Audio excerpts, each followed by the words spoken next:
Do you have the courage? Or will you die a dreamer? Will you die on the verge and on the edge and in the land of coulda, woulda, and shoulda? Do you have the courage? I'm going to drop something on you. It takes courage to be successful. It is far easier not to be successful.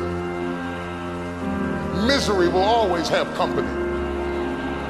Success breeds contempt. If you don't want to make waves, be mediocre. Be normal and fit in.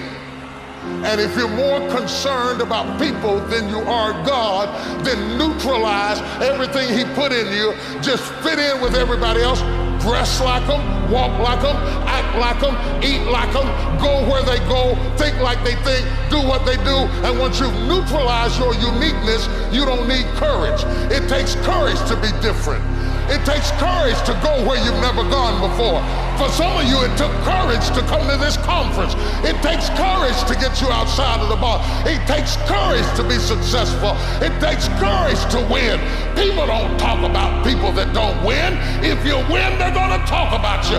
Do you have the courage to stand there though the storms keep raging and the people get to talking and you stand there and say, I've come too far to turn around? Do you have the courage?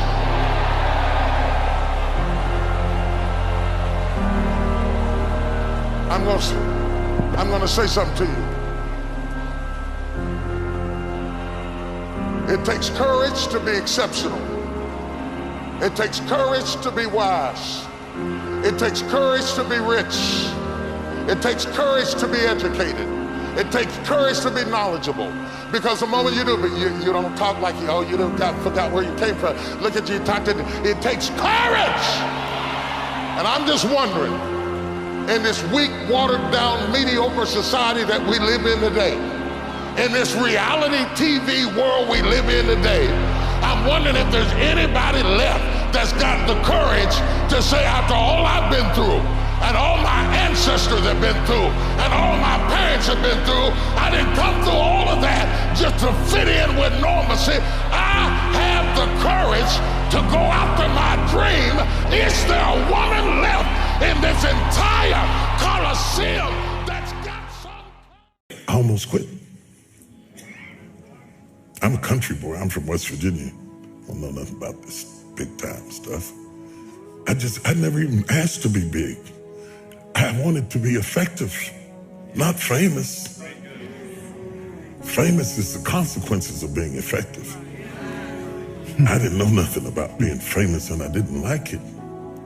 And so there I was, and when you first knew, everybody attacks you first and figures you out later. And the first time I was in the Washington Post, the article was so vicious it made me nauseous.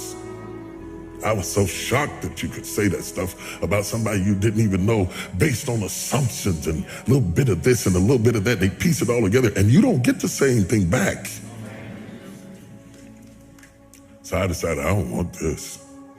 I was preaching for Pastor Bishop Donnie Mears, and nobody knew it because preachers can override their feelings and function. I preached, the place was on fire, but inside I want to quit.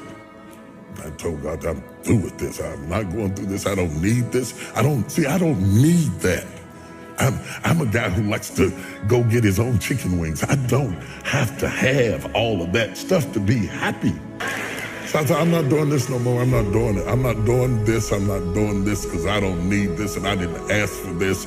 I'm only doing this because of what happened in my life, of the circumstances that happened in my life. He put me on stage. I didn't ask for it. And when I saw how much it cost, I thought, you can have that right back here. You can have that right back up in here. I don't need it. So I was mad inside and I was hurt. And I stayed up in the fellowship with the pastors because I didn't want to go back to my room and sulk in my own sorrows. And they said, there's a lady downstairs waiting to see you. The service was over and the fellowship was over and the pastor was starting to leave. I was trying to outwait her. I thought she'd give up and leave. And when I finally came down the steps, she was there and she was just a willowy, bit of a woman. And she said, Bishop Jakes, she said, I've been in the hospital. She said, I was pregnant in my fallopian tubes, and the baby died in my tubes, and I was carrying around a dead baby, and the toxicity from the baby almost killed me. And she said, the only thing that kept me alive was hearing you preach. She said, if you hadn't been preaching to me every day, I swear I would have died. And then she looked at me and she said, it's for us. It's not for them. It's for us. It hit me so hard. I didn't even get her name. I got in the car and cried all the way back to my room because she reminded me why I was there. Last week when I texted you, I was up in Baltimore in D.C. and I was doing a book signing. And this woman came up to the table to buy a sword. She said, you don't remember me, do you? I said, no, she didn't even look like the same person. She's all dressed up and gained weight. She felt like she wanted to say, wow. She said, I met you in the bottom of Donnie Mears Church years ago, and I burst into tears. I lost it.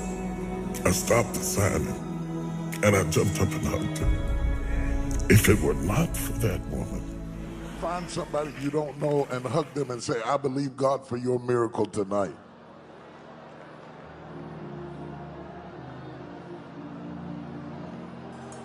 I believe God for your miracle tonight.